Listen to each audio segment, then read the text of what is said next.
नमस्कार दोस्तों, this is Anshuman Dikshit, your financial consultant. आज फिर से हाजिर हूँ एक नए और ज़बरदस्त टॉपिक के साथ। आज हम बात करने जा रहे हैं कि हम अपने इन्वेस्टमेंट को ट्रैक कैसे कर सकते हैं। दोस्तों, हम लोग म्यूचुअल फंड के ऊपर एक पूरी वीडियो सीरीज़ बना रहे हैं, वीडियो कोर्स बना रहे हैं। ये 8-10 वीडियो का जो आप कोर्स होगा पूरा, ये अगर आप एक बार अच्छे से देख लेंगे, समझ लेंगे, तो आप इन्वेस्टमेंट में बहुत बेहतरीन डिसीजन ले पाएंगे।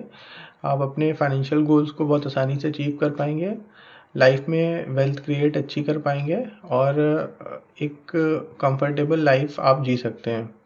क्योंकि फाइनेंशियल डिसीजन अगर आपका सही होता है तो बाकी सारे डिसीजन उसके सामने सेकेंडरी हो जाते हैं। तो आज हम ये सीखने वाले हैं कि हम अपने इन्वेस्टमेंट को ट्रैक कैसे करें। बेसिकली इन्वेस्टमेंट ट्रैक करना एक टारगेट ट्रैक करने की तरह है क्रिकेट मैच में। जिस तरह से हमारे लाइफ के डिफरेंट डिफरेंट गोल होते हैं, उसी तरह से हम लोग क्रिकेट मैच में जो चेस करने वाली टीम होती है, जो सेकंड बैटिंग करती है, उसके सामने भी एक गोल होता है, एक टारगेट होता है। उसके ओपोनेंट ने, उसकी विरोधी टीम ने एक टारगेट उसको दिया होता है। उसी तरह से हमारे जो म्यूचुअल फंड के इन्वेस्टमेंट के गोल होते हैं वो हमारे टारगेट होते हैं। और जिस तरह से आप एक अच्छा चेज़र तब बन सकते हैं जो आपके पास ये समझने की क्षमता हो कि आपका रन रेट क्या है। अगर किसी टीम ने 300 रन का टारगेट दिया है तो आपको पता होना चाहिए कि अगर 50 ओवर का मैच है तो मुझे पर ओवर कितने रन बनाने हैं। अगर आप चेस कर रहे हैं तो आपका रन रेट आपका बेहतर होना चाहिए, आपके टारगेट के अकॉर्डिंग होना चाहिए। उसी तरह से इन्वेस्टमेंट में भी अगर आप अपने इन्वेस्टमेंट को ट्रैक नहीं कर पा रहे हैं तो दैट मीन्स कि आप अपने टारगेट तक पहुंच नहीं सकते हैं या फिर बड़ा मुश्किल हो जाएगा पहुंचना। दोस्तों, इंश्योरेंस स्कीम में जब हमें 20 साल 25 साल का प्लान दिया जाता है तो हम उसको किसी भी तरह से ट्रैक नहीं कर सकते, बड़ा मुश्किल होता है। हमें उसके स्टेटमेंट्स नहीं मिलते हैं, हम उनको डे टू डे ट्रैक नहीं कर सकते हैं कि हमारी फ़ंड वैल्यू क्या है। अगर हमें फ़ंड वैल्यू पता करनी पड़ती है तो उसके लिए बहुत परेशानी होती है, बहुत पापड़ बेलने पड़ते हैं और तब कहीं जाके पता चलता है। और वो भी पता चलता है 3-4 साल 5 साल बाद। आपने अगर फ़ंड वैल्यू पता करी तो पता चला आपने जितने लगाए थे उससे कम पे आप अभी खड़े हुए हैं, आपकी फ़ंड वैल्यू आपकी इन्वेस्टेड अमाउंट से नीचे है। तो दोस्तों, म्यूचुअल फंड में 100% ट्रांसपेरेंसी होती है। इसमें एडवांटेज ये है कि आपको हर दिन की एनएवी मिलती है, लेकिन जनरली एडवाइस ये है कि आपको हर दिन इन्वेस्टमेंट को ट्रैक नहीं करना चाहिए। अगर आपका गोल 10 साल 20 साल 30 साल का है तो आप उसको monthly, quarterly, half yearly review कर सकते हैं। मंथली रिव्यू करना बेटर होगा, क्वार्टरली भी कर सकते हैं, हाफ ईयरली भी कर सकते हैं। अपने फाइनेंशियल कंसल्टेंट के साथ बैठिए या एक बार उनसे बोलिए कि वो आपको आपका इन्वेस्टमेंट पोर्टफोलियो रिव्यू करें और उसके ऊपर कमेंट करके आपको बताएं कि उसमें कोई अगर चेंजेस रिक्वायर्ड हैं या कोई स्कीम अच्छा परफॉर्म नहीं कर रही है, उसको स्विच करना है। तो टाइम टू टाइम आपका इन्वेस्टमेंट को आपको रिव्यू करना पड़ेगा। तो लेकिन एक इंडिविजुअल इन्वेस्टर कैसे ट्रैक कर सकता है उसको जनरली नहीं पता होता है। तो पहला तरीका ये होता है कि इन्वेस्टर को हर एक असेट मैनेजमेंट कंपनी एक स्टेटमेंट भेजती है मंथली बेसिस पे, वो उसकी ईमेल आईडी पे आता है। तो आपको ये बहुत ध्यान रखना है कि आपको आपकी ईमेल आईडी क्लियरली मेंशन होनी चाहिए। हर एक एएमसी के पास आपका केवाईसी डॉक्यूमेंट ई केवाईसी ज़रूर बना होना चाहिए। और ई केवाईसी बने होने के बाद उस ई केवाईसी में आपका मोबाइल नंबर, आपका ईमेल आईडी ज़रूर मेंशन होना चाहिए। अपने फाइनेंशियल एडवाइज़र को, कंसल्टेंट को ये बोलिए कि वो आपका ईमेल आईडी और मोबाइल नंबर प्रॉपर्ली अपडेट करके रखें ताकि एएमसी की तरफ से कोई भी कम्युनिकेशन हो तो आपको ज़रूर मिले। दूसरी बात ये कि आप इसको ऐप के थ्रू भी ट्रैक कर सकते हैं।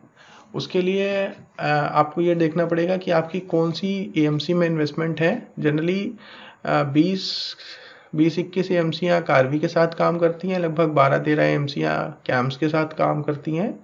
तो अपने आप एंड्रॉयड मोबाइल फ़ोन पे प्ले स्टोर में जाके इन एप्लीकेशन को डाउनलोड कर सकते हैं और ट्रैक कर सकते हैं। आइए मैं आपको बताता हूँ कि कैसे करना है। देखिए, यहाँ पे मैं आपको कैम्स के साथ एसोसिएटेड कंपनियों की लिस्ट बता देता हूँ। अगर आपका इन्वेस्टमेंट इनमें से किसी कंपनी के में है तो आपको कैम्स की एप्लीकेशन डाउनलोड करनी है। तो आदित्य बिरला सन लाइफ म्यूचुअल फंड, बीएनपी परिवार, DSP black rock, HDFC, HSBC, ICICI, IDFC, IIFL, Kotak mutual, L&T mutual fund, Mahindra and Mahindra, PPFAS, SBI, Sundaram, Shriram, Tata और यूनियन। इनमें से अगर आप किसी भी म्यूचुअल फंड कंपनी में इन्वेस्टमेंट करते हैं तो आपको कैम्स की एप्लीकेशन डाउनलोड करनी पड़ेगी। आप गूगल प्ले स्टोर में जाएंगे, वहाँ पे आप कैम्स टाइप करेंगे तो आप ये लोगों को अच्छे से पहचान लीजिए, इसे रिकॉग्नाइज कर लीजिए। आपको ये एप्लीकेशन माई कैम्स की इंस्टॉल करनी है। उसमें आप अपना मोबाइल नंबर, ईमेल डालेंगे, आपके पास OTP आएगा। इन्वेस्टमेंट आप OTP इंटर करेंगे तो आपका पूरा इन्वेस्टमेंट आपको दिखने लगेगा और आपको ये भी दिख जाएगा कि आप अभी तक आपने कितना पैसा जमा किया, उसमें क्या रिटर्न बन रहा है, CAGR बेसिस पे क्या रिटर्न आ रहा है, एब्सोल्यूट क्या रिटर्न आ रहा है, ईच एंड एवरीथिंग। और आप उससे ट्रांजेक्शन भी कर सकते हैं आराम से। उसी तरह से जिन लोगों ने कार्वी की कंपनियों में इन्वेस्टमेंट किया होगा तो मैं उनकी लिस्ट आपको दिखा देता हूं।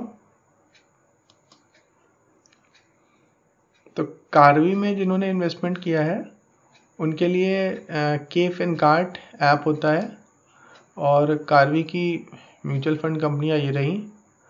कार्वी के साथ काम करने वाली एसेट मैनेजमेंट कंपनियां हैं Axis mutual fund, Baroda, BNP Paribas, bank of India, AXA, Canara Robeco, Edelweiss, Franklin, IDBI, Indiabulls, Invesco, JM mutual fund, LIC mutual fund, Mirae asset mutual fund, Motilal Oswal mutual fund, DHFL, Peerless, Principal, Quantum, Nippon, Sahara, Taurus और UTI। तो इनमें से अगर आप किसी भी mutual fund company में investment करते हैं तो आपको प्ले स्टोर में जाके KFinCart ऐप डाउनलोड करनी है और इसका आप लोगो पहचान लीजिए, इसको आप इंस्टॉल करेंगे। सेम प्रोसेस है, आपको अपनी ईमेल डालनी है, मोबाइल नंबर डालना है और आप इन्वेस्टमेंट अपना आसानी से ट्रैक कर सकते हैं। दोस्तों, एक छोटा सा वीडियो था जिससे आपको ये समझाने की कोशिश मैं कर रहा था कि आप अपने इन्वेस्टमेंट को कैसे रेगुलर बेसिस पे ट्रैक कर सकते हैं। तो जैसा कि हम लोग ने अभी तक बात करी कि आपका गोल, आपका क्रिकेट मैच से अगर आप कंपेयर करें तो आपको जो स्कोर चेस करना है वो हो गया।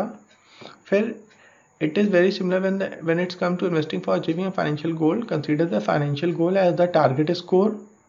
आपको टारगेट स्कोर ले लेना है इसको।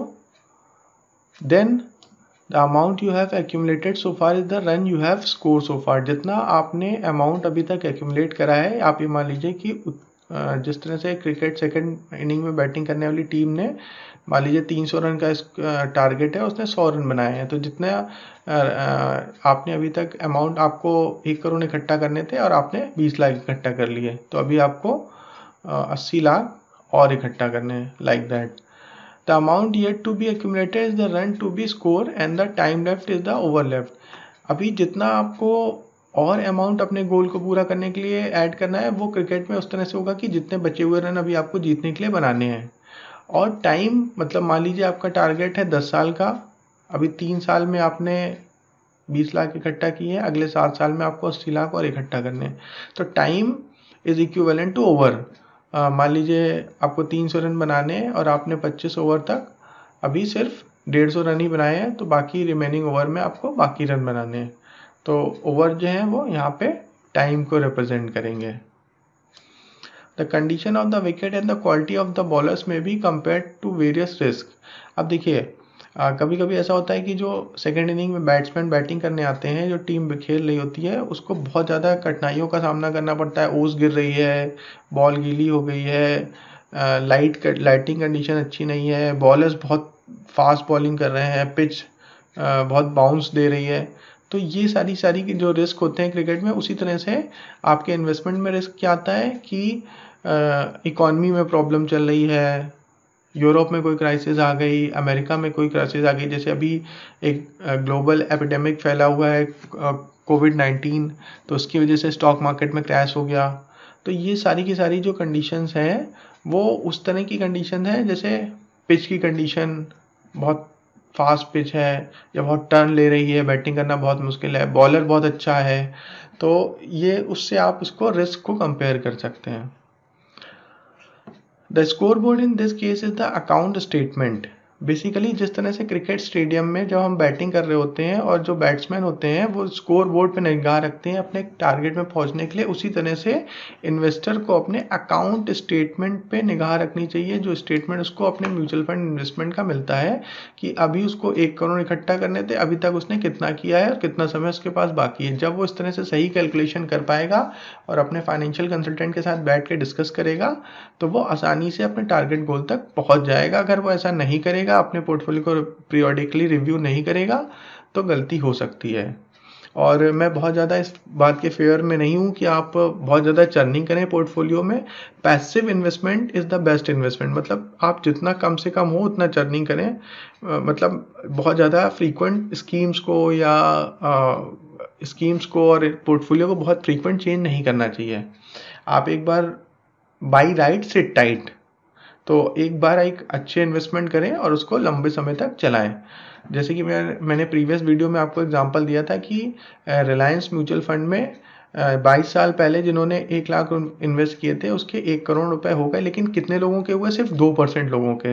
बाकी 98% बीच में एग्जिट कर गए थे, क्योंकि उनकी पर्सनल भी रिक्वायरमेंट हो सकती है और बहुत सारे लोगों को टीवी से ज्ञान मिला था, बहुत सारे लोगों को लगा था अभी बजट आने वाला है, अभी रुक जाते हैं, अभी ये क्राइसिस हो गई, फिर क्राइसिस के बाद करेंगे, फिर पहले करेंगे, फिर इलेक्शन रिजल्ट के बाद में करेंगे। तो जो इस तरह के डिसीजन लेते हैं और वो सोचते हैं कि वो टाइम कर लेंगे मार्केट को, तो मार्केट को टाइम करना इम्पॉसिबल है। वॉरेन बफेट ने भी कहा था कि मैं भी मार्केट को टाइम नहीं कर सकता, तो मार्केट को टाइम कोई नहीं कर सकता। आप डिसिप्लिन वे में लंबे समय तक पैसिवली इन्वेस्ट करेंगे, आप अपनी स्कीम को पीरियोडिकली रिव्यू करते रहें और किसी एक्सपर्ट फाइनेंशियल कंसल्टेंट से एडवाइस लेते रहें। अगर आप मेरे से एडवाइस लेना चाहते हैं तो डिस्क्रिप्शन में दिए गए नंबर पे आप व्हाट्सएप करके या मेरे टेलीग्राम चैनल को ज्वाइन करके और वहाँ पे भी आप एडवाइस ले सकते हैं।